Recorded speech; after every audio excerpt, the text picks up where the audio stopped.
Listen, we have some more of the Fat Electrician on the channel, this time with America's Airbourne Beavers. What? Operation Beaver drop. Where he finds these stories, I don't know. But I'm so thankful for them. Here we go, guys, without any further blibber blabbering, whatever that means. And let's dive into it. All right, here we go. Let's learn. 3, 2, 1. Take it away, Nick. This is easily one of my favorite stories of all time, and it is the epitome of it's not stupid if it works.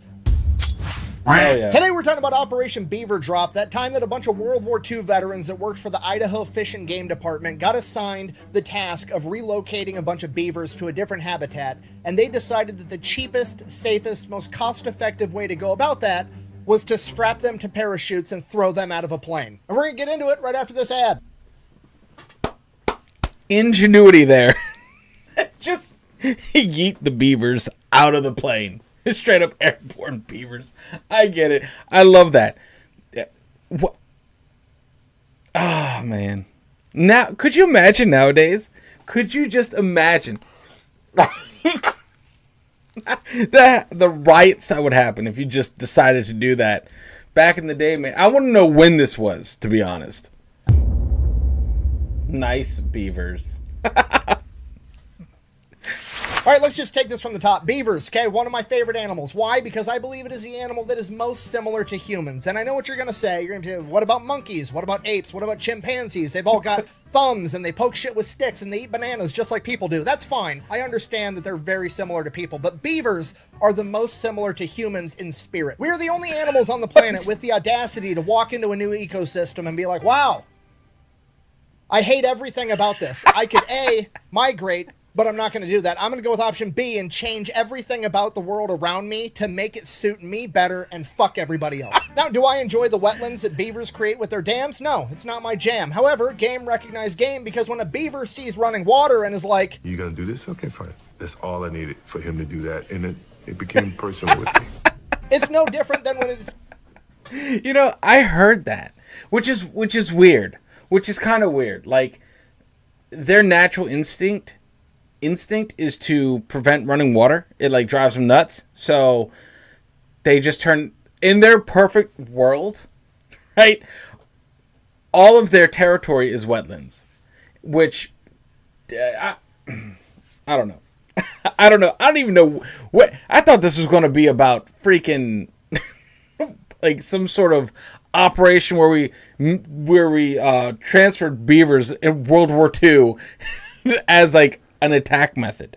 No, not at all. This is just a time when some good old boys were like, let's just relocate beavers with parachutes. It's July and it's hot out, and I decide to turn my air conditioner on so I can... Let me take it back some. And be like, wow, I hate everything about this. I could A, migrate, but I'm not going to do that. I'm going to go with option B and change everything about the world around me to make it suit me better and fuck everybody else. Now, do I enjoy the wetlands that beavers create with their dams? No, it's not my jam. However, game recognized game, because when a beaver sees running water and is like, "You gonna do this? Okay, fine." That's all I love needed this. for him to do that, and it became personal with me.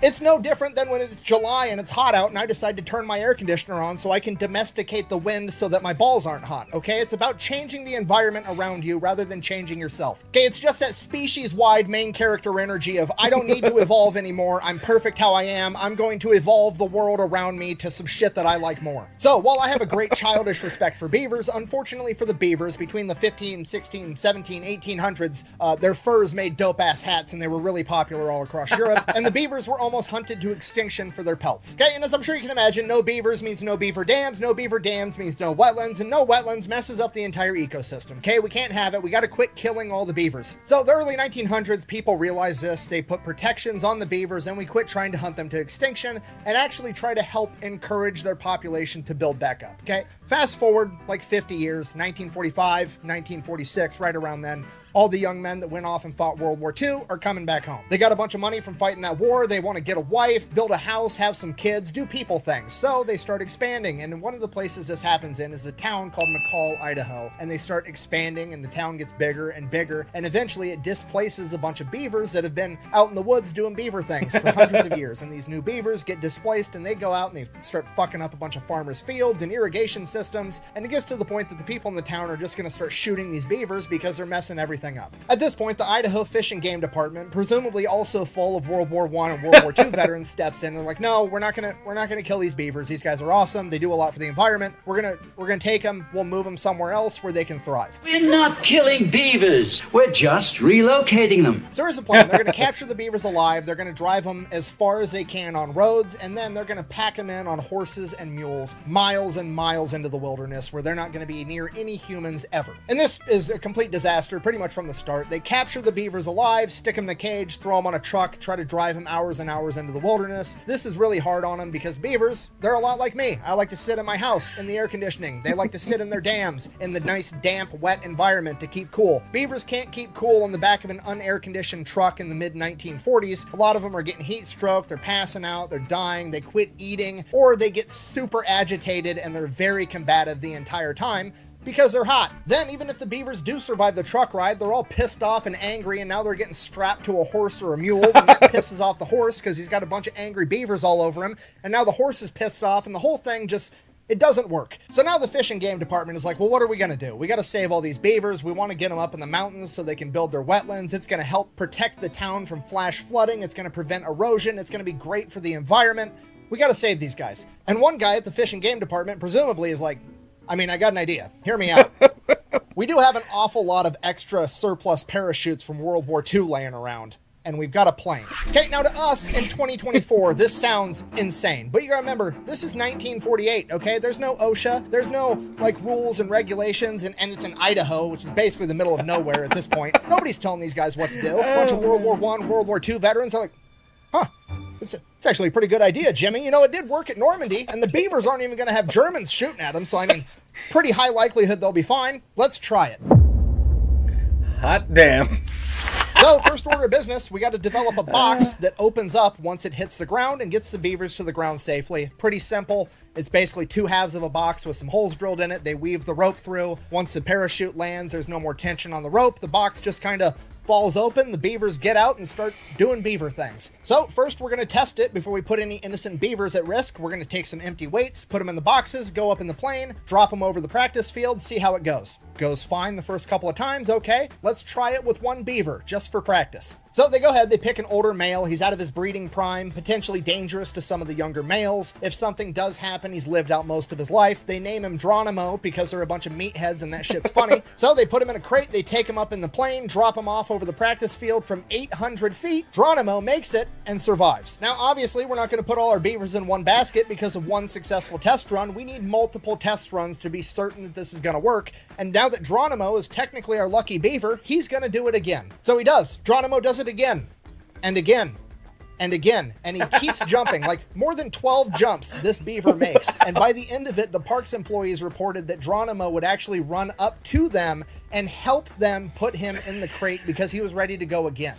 Buh! This is animal abuse, and what if one of those boxes didn't open after the parachute landed? Buh! Okay, first of all, no it isn't. I've already went over the options. A, they could stay where they were at, being displaced, and end up getting shot by farmers for messing up their crops. B, they could spend days in transit on the truck and on a pack mule suffering and potentially dying. Or C, we can throw them in an airplane, fly them there in 15 minutes, and then throw them out the side. They can get their jump wings while they're doing their Band of Beavers reenactment, okay? It's literally the best option. Okay, secondly, why are you worried about the box not opening? Did you think about this at all? It's a pine box, and that's a beaver, okay? Literally the only animal in the animal kingdom known for cutting down trees with its fucking face. I have the utmost confidence that if one of those boxes malfunctions, the beaver is gonna figure it out. All right, so now they have their beaver delivery method. They develop a plan. They pick out a bunch of different locations all over this wooded area where they're gonna be able to drop these beavers off in groups of 3 to 5, 2 males, 3 females, 1 male, 3 females.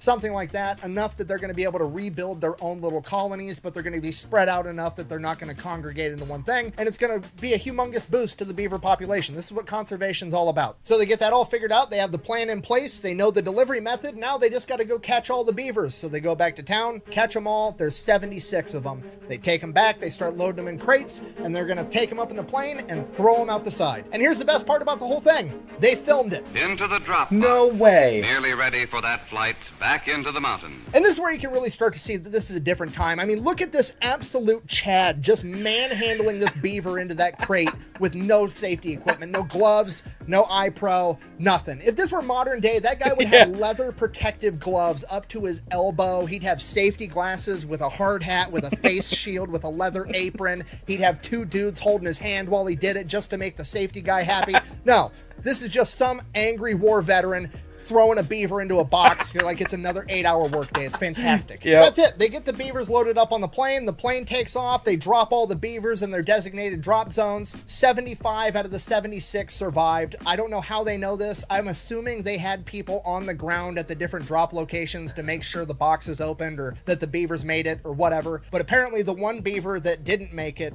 had somehow either slipped through the crack when the rope was loose or eaten his way out of the box after they let it out of the plane, and the beaver was last seen standing on top of the box with the parachute above him, and he probably would have been fine, except when he got 75 feet off the ground, he decided to jump.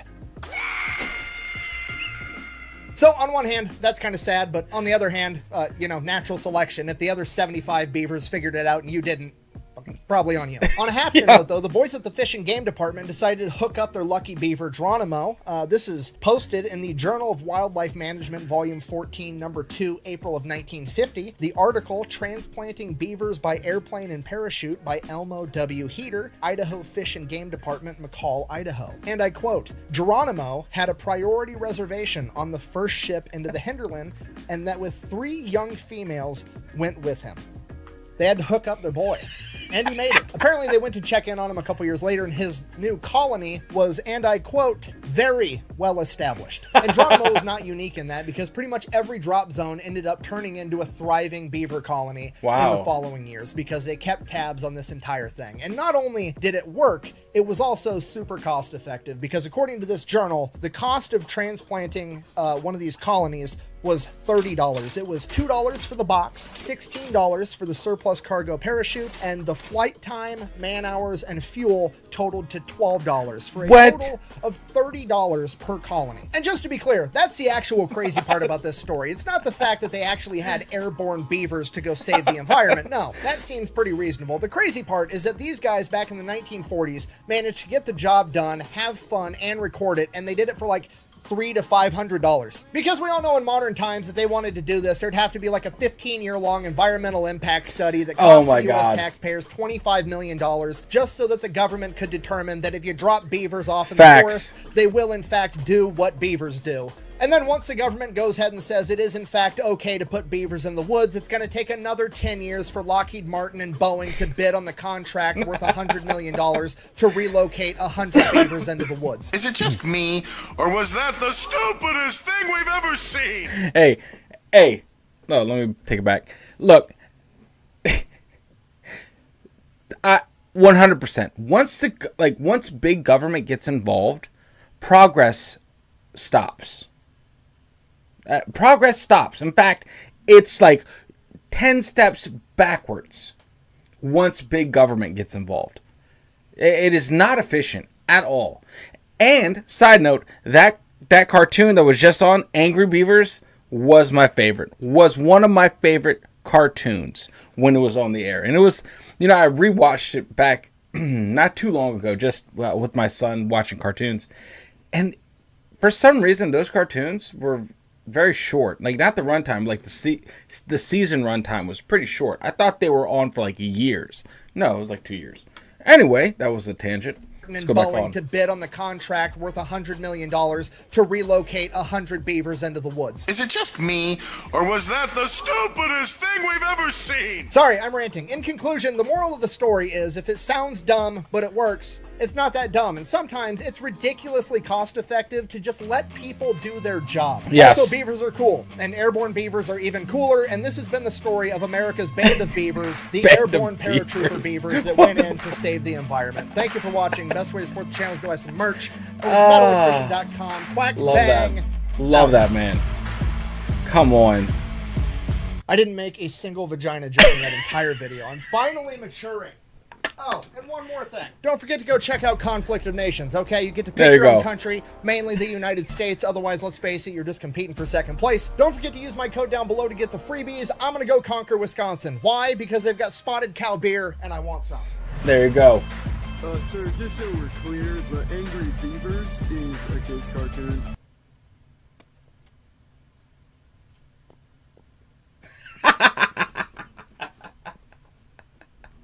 Oh, man. Well, that was a good one. It had nothing to do about war or battle or whatever we usually have on the channel.